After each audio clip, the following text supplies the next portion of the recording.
Van, Entendi. Ok, está gravando então. tá certo. Boa tarde, senhores.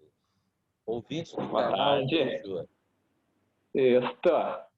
Hoje o nosso tema, a nossa conversação será ah, sobre dano erário e suas implicações administrativos legais no que tange a uma portaria que o Ministério da Defesa já emitiu essa portaria e vai, no caso, inserir uma cobrança, tanto para os militares ativos como inativos e pensionistas, no que tange a dano erário, ou seja, o dano erário é tudo aquilo que possa surgir prejuízo ao Tesouro da União, em outras palavras.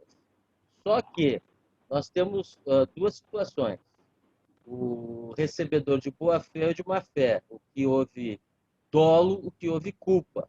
Dolo no que significa a intenção, houve a intenção de lesar os cofres públicos. E a culpa, onde o pensionista, o inativo ou militar da ativa, ele, com culpa, ele não teve a intenção de ferir, de causar dano ao, aos cofres públicos. Essa seria É. a nossa tônica. Exato. Essa portaria, como meu colega Paulo Ricardo falou, é a portaria 2791 de 2 de julho de 2021, que vai entrar em vigor para todos os militares dia 2 de agosto de 2021, ou seja, nós estamos antecipando alguma coisa que já foi firmada, né, e veio através de portaria. Essa portaria, como meu colega falou, ela dispõe sobre o ressarcimento e indenizações de valores recebidos indevidos ou dívidas decorrentes de dano causado ao erário, por ato doloso e culposo, como ele mesmo disse. E o interessante que nós vimos aqui de pronto explicar aos senhores é que essa portaria ela dá a possibilidade do desconto em folha de pagamento em até 60 vezes, com uma observação bem interessante, que no mínimo 10% do teu salário militar, da ativa ou pensionista, iria então para pagar esses débitos, né? Explica um pouco melhor aí, Paulo Ricardo, como é que era essa situação antigamente, o que isso aí tem mudado ou vai mudar para as pessoas? O fato é o seguinte: isso tudo é precedido de um devido processo legal administrativo. Então, não é uma coisa assim estanque. Né? A pessoa é notificada, haverá uma sindicância, e é interessante que essa pessoa, essa pensionista, o inativo e o militar da ativa, consulte um advogado. Por quê? Muitas vezes, a pessoa, por mero constrangimento mesmo, assina uma coisa que poderá lhe dar dor de cabeça futuramente.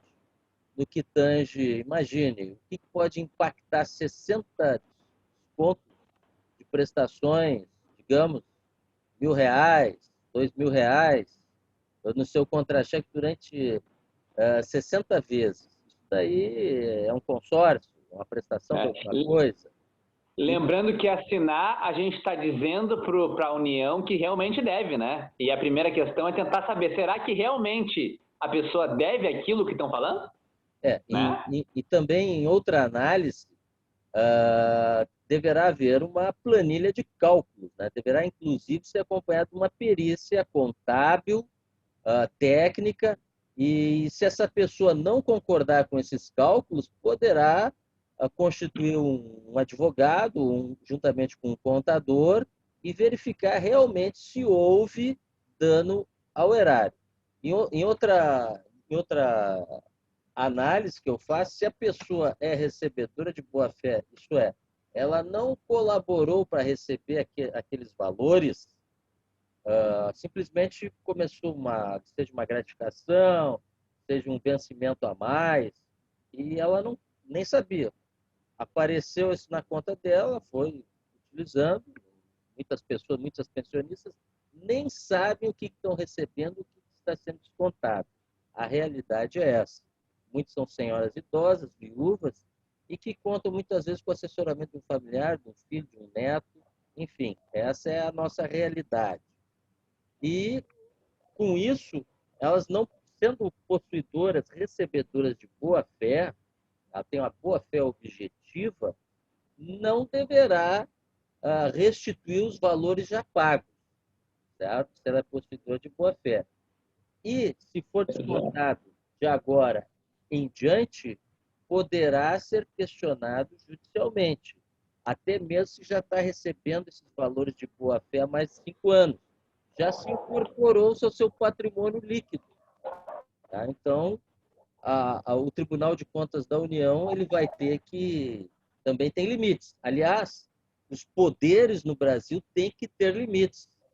Pela doutrina de Montesquieu, a tripartição de poderes, um poder não pode se sobrepor ao outro. É claro que no Brasil as coisas estão acontecendo, existem episódios aqui no Brasil que estamos vivendo uma ditadura do judiciário. A realidade é essa, senhor. Estamos vivendo uma ditadura do judiciário. Estou falando aqui, invocando as minhas prerrogativas de advogado. Não estou acusando ninguém, não estou constrangendo ninguém. Mas, pela tripartição de poderes, a doutrina de Montesquieu, um poder não pode se sobrepor ao outro, muito menos invadir a esfera de atribuições do outro. O Tribunal de Contas da União é um órgão de assessoramento do poder legislativo. Embora tenha o nome de tribunal, esse rótulo no seu bojo, mas ele não julga. Ele apenas emite parecer para o poder legislativo e quem vai julgar é o poder judiciário. Então, só para deixar bem nítido esta situação. Exato. Passo agora a palavra ao meu colega Dr. Zarpelão para proferir as suas complementações e considerações gerais. A situação aqui interessante é que essa portaria, então, ela regula o administrativo. O administrativo, então, vai ter o devido processo legal, pelo contraditório, ampla defesa, a questão de se vocês quiserem ou não podem constituir advogados, que não é obrigatório, mas assim se recomenda, pela questão aí de provas e essa situação de ver se é boa-fé ou não, muitas vezes cai num juízo de subjetividade, porque daqui a pouco o administrador público pode dizer que foi má fé, e daí se vocês assinaram o documento pode vir a ele contra vocês.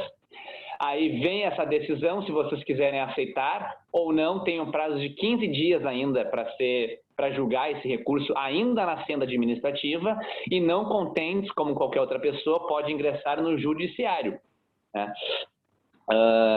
Acredito aí que a gente fez uma minutinha muito breve dessa situação, que ela até, diferentemente de outros dispositivos, né, Paulo Ricardo, nas outras portarias que nós vimos, por exemplo, na questão do plano de saúde das pensionistas, que foi uma portaria contra a legem, né, contrária à Constituição, essa aqui, salvo algumas reservas aqui, ela tem o condão aí de demonstrar o tempo todo o amplo aditório e a ampla defesa, mas ela fala aqui de valores que podem sensivelmente abalar, né, o soldo de alguém, no momento que tu colocas aí 10% pelo menos para pagar algo que, de repente, nem é devido, não é mesmo? Exatamente.